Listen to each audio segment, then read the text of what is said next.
नमस्कार दोस्तों। थायराइड एक बहुत ही कॉमन प्रॉब्लम है इंडिया में और थायराइड के बारे में लगभग हर किसी ने सुना होगा।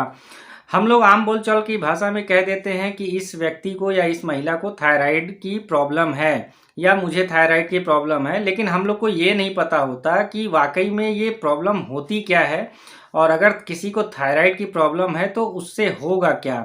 महिलाओं में थायराइड की प्रॉब्लम 5 गुना ज़्यादा होती है जब आप कंपेयर करोगे पुरुषों से।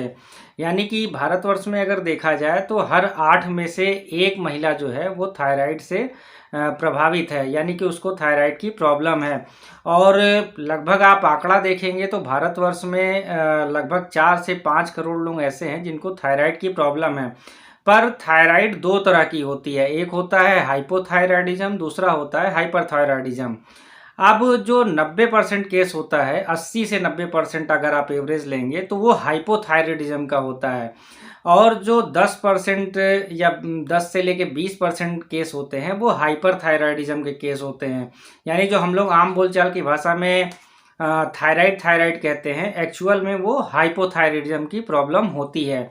अब हम यहाँ पर दोनों चीज़ों को डिटेल्स में बात करेंगे कि हाइपोथायराइडिज्म किसे कहते हैं, हाइपरथायराइडिज्म किसे कहते हैं। अगर किसी पुरुष या महिला को जो है थायराइड की प्रॉब्लम है तो फिर वो खुद से अपना जब टेस्ट करवाती है थायराइड का तो वो कैसे देखेगी और कैसे समझ पाएगी कि उसको थायराइड की कौन कौन सी थायराइड की प्रॉब्लम है, हाइपो है या हाइपर है। जो हाइपोथायराइडिज्म के लक्षण आते हैं वो जो होते हैं वो कुछ तो हाइपरथायराइडिज्म के लक्षण से मिलते हैं, लेकिन कुछ एकदम नहीं मिलते हैं। तो हम दोनों में क्या क्या लक्षण आते हैं उसको भी यहाँ पर बात करेंगे। अगर हाइपोथायराइडिज्म का केस में तो उसमें किस तरह के लक्षण आएंगे, अगर हाइपरथायराइडिज्म का केस है तो उसमें किस तरह के लक्षण आएंगे। उसके बाद जो है अगर किसी को ऐसी प्रॉब्लम हो गई है तो उसको अपने दिनचर्या में कौन से बदलाव करने चाहिए। और इसके अलावा अगर किसी को हाइपोथायराइडिज्म की प्रॉब्लम है तो उसको कौन सी मेडिसिन चलती है, और अगर किसी को हाइपरथायराइडिज्म की प्रॉब्लम है तो उसको कौन सी मेडिसिन डॉक्टर द्वारा लिखी जाती है, हम इस पर भी चर्चा करेंगे। इसके अलावा क्या जो है आप अपने दिनचर्या में बदलाव करके थायराइड की जो भी प्रॉब्लम है उसको रिवर्स कर सकते हैं, यानी ख़त्म कर सकते हैं, क्या ऐसा संभव है, हम इसके बारे में भी बात करेंगे। अगर किसी ने भी थायराइड की जांच कराई है तो वो खुद से कैसे पता करे कि उसको हाइपोथायराइडिज्म की प्रॉब्लम है या हाइपरथायराइडिज्म की प्रॉब्लम है। तो मैं यहाँ पर नॉर्मल वैल्यू क्या होती है उसको भी बताऊँगा। और फ्रेंड्स, एक बार फिर से आपसे रिक्वेस्ट है, चैनल पर पहली बार आए हैं तो चैनल को सब्सक्राइब करना ना भूलिए। वीडियो अगर पसंद आए तो लाइक एंड शेयर करना ना भूलिए।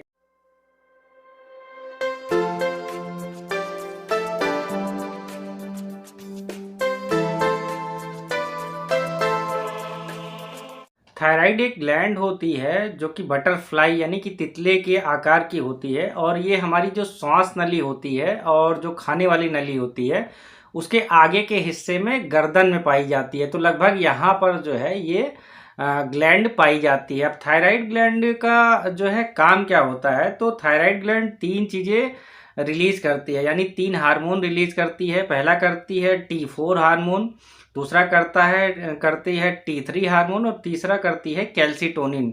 थायराइड ग्लैंड ये तीनों हार्मोन जो रिलीज करती है उसमें जो मेजर पार्ट होता है वो होता है T4 का।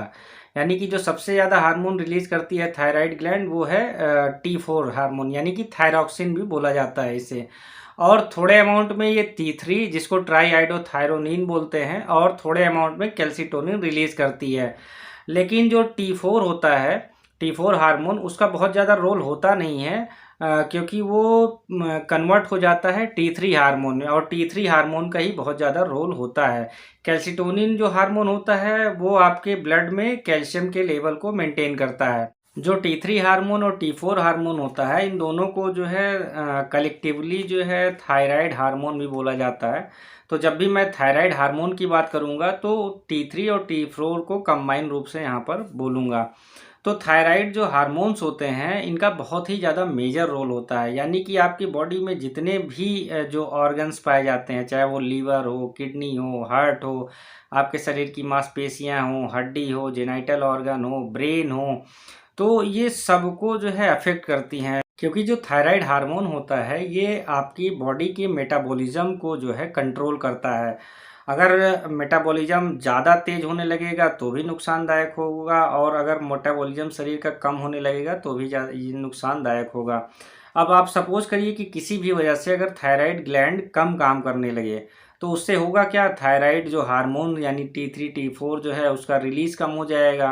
अगर रिलीज़ कम हो जाएगा तो इस चीज़ को बोलेंगे हाइपोथायराइडिज्म, यानी थायराइड हार्मोन की बॉडी में कमी होने लगी। और हाइपोथायराइडिज्म की जो प्रॉब्लम है वो 80 से 90% लोगों में पाई जाती है, और हाइपोथायराइडिज्म जो है वो महिलाओं में बहुत ही ज़्यादा कॉमन है। अब सपोज करिए अगर किसी महिला को हाइपोथायराइडिज्म की प्रॉब्लम है, तो फिर उसको उसके साथ क्या क्या समस्या आएगी। जो उसका सबसे पहली जो समस्या आएगी कि उसका जो है मोटापा बढ़ने लगेगा, क्योंकि शरीर जो है जो वो खा रहे हैं, शरीर वो मेटाबोलाइज ही नहीं कर पा रही सही तरीके से। तो उसमें जो सिम्टम्स आएगा वो आएगा कि उसका शरीर जो है शरीर का वजन बढ़ने लगेगा। उसके अलावा क्या होगा कि शरीर में जो है सूजन बढ़ने लगेगी, मोटापा सा बढ़ने लगेगा, बाल झड़ने लगेगा। इसके अलावा जो उसकी स्किन होगी वो अनहेल्दी लगने लगेगी, कॉन्स्टिपेशन की शिकायत बनी रहेगी, क्योंकि मेटाबॉलिज्म नहीं होगा तो कॉन्स्टिपेशन की शिकायत बनी रहेगी। उसकी हड्डियों में दर्द सा बना रहेगा, उसको जो मांसपेशियां हैं उनमें उसको पेन सा महसूस होता रहेगा, चिड़चिड़ापन रहेगा, इरिटेशन रहेगी। और एक जो मोस्ट कॉमन जो प्रॉब्लम देखी गई है हाँ हाइपोथायराइडिज्म की वजह से, वो है डिप्रेशन। तो अगर किसी भी लेडी को हाइपोथायराइडिज्म की प्रॉब्लम है तो उसमें डिप्रेशन जो है वो बहुत ही ज़्यादा कॉमन होता है। और जो ये सेम सिम्टम्स हैं हाइपोथायराइडिज्म के, पुरुष में भी आते हैं, लेकिन जो पुरुषों में थायराइड की प्रॉब्लम जो होती है वो कम होती है। तो मैं यहाँ पर जो महिलाओं में जो ज़्यादातर सिम्टम्स आते हैं उसी की बात कर रहा हूँ। महिलाओं में इसके अलावा जो है और भी सिम्टम्स आते हैं अगर जो है थायराइड हार्मोन की कमी होने लगी, जैसे कि उसके जो मासिक है यानी कि जो पीरियड्स आते हैं उसमें भी जो है दिक्कत आ सकती है। हैवी ब्लीडिंग हो सकती है पीरियड्स में, ब्लड्स में जो पीरियड्स में जो ब्लड आता है उसमें क्लॉट्स भी आ सकते हैं। इसके अलावा पीरियड्स जो है इरेगुलर हो सकता है, या जब यानी कि जब पीरियड्स आना होता है वह तो उसके समय के पहले ही आने लगे या समय के बाद में आने लगे। और एक चीज़ और भी जो मोस्ट कॉमन होती है, अगर किसी भी महिला के अंदर थायराइड हार्मोन की कमी हुई तो इनफर्टिलिटी के चांसेस भी काफ़ी ज़्यादा बढ़ जाते हैं, यानी कि महिला को कंसीव करने में काफ़ी ज़्यादा दिक्कत आती है। इन सब चीज़ों के अलावा एक चीज़ और बहुत कॉमन होती है, जिस पुरुष या महिला को हाइपोथायराइडिज्म की प्रॉब्लम है उसको ठंड बर्दाश्त नहीं होती। तो ये भी बहुत ही ज़्यादा कॉमन लक्षण जो है हाइपोथायराइडिज्म के केस में देखा गया है। अब किसी को अगर हाइपरथायरॉयडिज्म हो जाए, तो हाइपरथायरॉयडिज्म में क्या होगा, अगर किसी भी वजह से जो थायराइड हार्मोन्स है उनका रिलीज़ ज़्यादा होने लगे तो उससे भी काफ़ी ज़्यादा दिक्कतें होंगी। अब जिसको भी हाइपरथायरॉयडिज्म की प्रॉब्लम हो गई उसके क्या क्या लक्षण आएंगे कि उसको भूख तो खूब लगेगी और वो खाना भी खूब खाएगा, क्योंकि मेटाबॉलिज्म बढ़ गया, मेटाबॉलिज्म बढ़ जाएगा तो जाहिर सी बात है उसको भूख खूब लगेगी। लेकिन वो आदमी जो है पतला दुबला ही बना रहेगा या उसका वज़न जो है घटता चला जाएगा, भले ही वो चाहे जितना खाना खाए। तो ये एक बहुत ही ज़्यादा कॉमन लक्षण है। और दूसरा जो है जो आँख होती है, आँख की पुतलियाँ जो है काफ़ी ज़्यादा चौड़ी होती है, या कभी-कभी आपने देखा होगा कि आँख थोड़ी बाहर सी जो है निकली सी हुई होती है, तो ये हाइपरथायरॉयडिज्म की समस्या होती है। इसके अलावा जिनको भी हाइपरथायरॉयडिज्म की प्रॉब्लम होगी उनको डायरिया की समस्या बहुत जल्दी-जल्दी होती रहती है। और एक चीज़ और बहुत कॉमन होती है, जिन लोगों को भी हाइपरथायरॉयडिज्म की प्रॉब्लम होती है उनसे गर्मी बर्दाश्त नहीं होती है, यानी कि वो जो है जब भी उनको गर्मी लगेगी तो बर्दाश्त नहीं कर पाते हैं।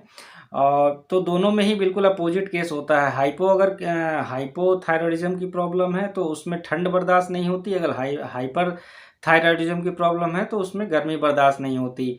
दोनों में कई सारे लक्षण बहुत ही अलग होते हैं। तो आपको इस पिक्चर में जो है दिख रहा है अगर हाइपोथायरॉयडिज्म के केस में कैसे मोटापा है और हाइपरथायरॉयडिज्म के केस में कैसे दुबला पतला पन है। तो ये दोनों लक्षण अलग होते हैं, कुछ लक्षण जो होते हैं वो सेम भी होते हैं।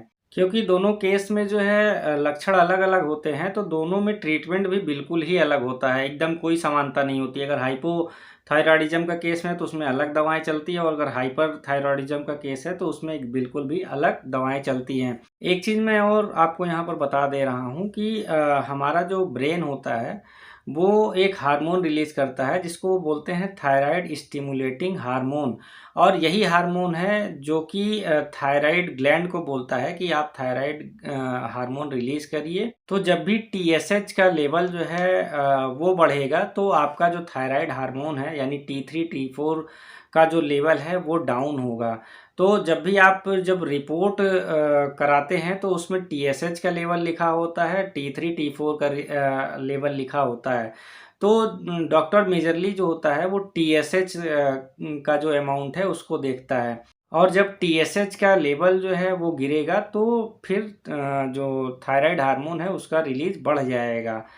तो क्योंकि मैंने पहले ही यहाँ पर बता दिया कि मोस्टली केसेस में होता क्या है कि थायराइड हार्मोन की कमी हो जाती है, यानी हाइपोथायराइडिज्म का केस होता है। तो हाइपोथायराइडिज्म के केस जब भी होगा, यानी कि टीएसएच का लेवल जो है हमेशा ज़्यादा होगा। अब अगर किसी भी पुरुष या महिला ने थायराइड का टेस्ट कराया है, तो उसमें नॉर्मल रेंज क्या होती है? तो उसमें जब भी कोई भी थायराइड की जांच करवाता है तो उसमें 3 चीज़ें लिखी होती है। एक होता है टीएसएच यानी थायराइड स्टिमुलेटिंग हार्मोन का लेवल लिखा होता है, एक होता है T3 का लेवल लिखा होता है, एक होता है T4 का लेवल होता है।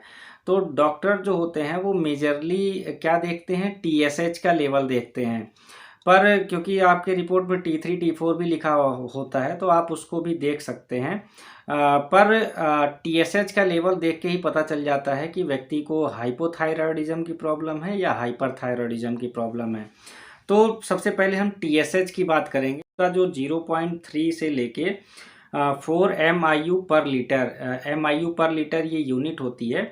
तो अगर इससे ज़्यादा टीएसएच का लेवल होगा तो थायराइड हार्मोन कम होगा, यानी व्यक्ति को जो थायराइड हाइपोथायराइडिज्म की प्रॉब्लम होगी।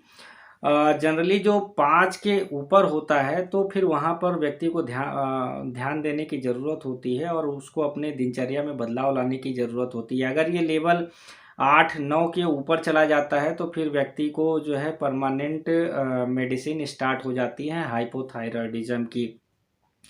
अब मैं यहाँ पर थोड़ा T3 और T4 का भी जो है नॉर्मल रेंज बता दे रहा हूँ। तो जो T3 का नॉर्मल रेंज होता है वो 1.2 टू 2.8 नैनोमोल पर लीटर होता है, तो इसका यूनिट थोड़ा अलग होता है। और T4 का जो नॉर्मल रेंज होता है वो 77 टू 155 नैनोमोल पर लीटर होता है। और आप अलग अलग रेफरेंसेस देखेंगे तो इसमें थोड़ा बहुत डिफरेंस भी मिलेगा, इसलिए जो है आप जब भी देखें तो टीएसएच का लेवल देखें। अगर टीएसएच का लेवल 5 के ऊपर है तो व्यक्ति को हाइपोथायराइडिज्म की प्रॉब्लम है, और कहीं ये 8-9 के ऊपर चला गया है तो फिर वो परमानेंट दवाइयों पर ही रहेगा।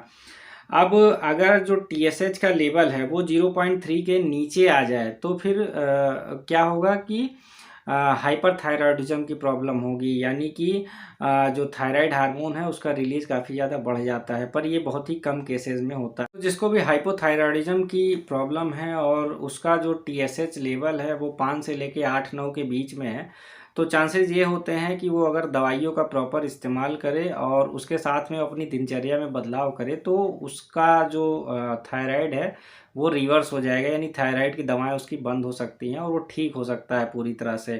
दिनचर्या में उसको क्या बदलाव करना होगा, तो दिनचर्या में उसको जो पत्तेदार सब्जियां होते हैं उनके मैं अभी नाम बता देता हूँ, उसको खाना बंद करना पड़ेगा। पत्तेदार सब्जियों को बंद इसलिए करना पड़ेगा क्योंकि कई सारे रिसर्च ये बताते हैं कि पत्तेदार सब्जियां जब कोई व्यक्ति खाता है जिसको हाइपोथायरॉयडिज्म की प्रॉब्लम होती है, तो पत्तेदार सब्जियां आयोडीन के एब्जॉर्प्शन को रोक देती हैं। थायराइड ग्लैंड जब भी जो है थायराइड हार्मोन रिलीज करता है तो उसको आयोडीन की ज़रूरत पड़ती है। तो जो पत्तेदार सब्जियां हैं वो थायराइड ग्लैंड को आयोडीन का एब्जॉर्प्शन नहीं करने पड़ती। अब ये पत्तेदार सब्जियों में जैसे आपका बंद गोभी है, सलगम है, सोयाबीन है, ये सारी चीज़ें जो है आयोडीन को एब्जॉर्प्शन को हैम्पर करती हैं। इसके अलावा आपको पैक्ड फूड जो हैं उनको लेना कम करना पड़ेगा। प्रोसेस्ड फूड है उनको लेना कम करने का, प्रिजर्व फूड है उनको लेना कम करना पड़ेगा। अगर कोई लोग स्मोकिंग करते हैं तो स्मोकिंग को या तो बहुत कम कर दें या बंद कर दें, रेगुलर एक्सरसाइज शुरू कर दें। इसके साथ ही वो आयोडीन का अगर इस्तेमाल करेंगे तो फिर जो उनको थायराइड की हाइपोथायराइडिज्म की प्रॉब्लम है उसमें उनको काफ़ी ज़्यादा हेल्प मिलेगी और वो फिर धीरे धीरे करके नॉर्मल होना शुरू हो गए। इसके अलावा अगर किसी को हाइपोथायराइडिज्म की प्रॉब्लम है तो उनको क्योंकि उनके अंदर थायराइड हार्मोन की कमी होती है तो उनको अलग से जो है टैबलेट्स दी जाती हैं। इसमें बहुत सारे जो फेमस ब्रांड्स हैं, कुछ के मैं नाम बता दे रहा हूँ। जैसे मार्केट में थायरोनॉम के नाम से बहुत फेमस ब्रांड आता है। इसके अलावा एल्ट्रॉक्सिन नाम से भी फेमस ब्रांड है जो मार्केट में आता है। इसमें कई सारी स्ट्रेंथ आती है, जैसे 12.5 की आती है, 37.5 की आती है, 50 mg की आती है, 75 mg की आती है, 100 mg की आती है, 200 mg की आती है। तो स्ट्रेंथ बहुत सारी होती है। तो वेट के अकॉर्डिंग जो है वो स्ट्रेंथ डॉक्टर डिसाइड करता है। तो आप खुद से ये है डिसाइड नहीं कर पाएंगे। तो खुद से जो है इन दवाओं का इस्तेमाल बिल्कुल मत करें, डॉक्टर की बिल्कुल सलाह लें। जो पर डे जो थायरॉक्सिन यानी कि T3 और T4 की रिक्वायरमेंट बॉडी को होती है वो 1.6 माइक्रोग्राम पर केजी के हिसाब से होती है। तो बॉडी वेट के हिसाब से ही जो है वो डोज डिसाइड करता है डॉक्टर।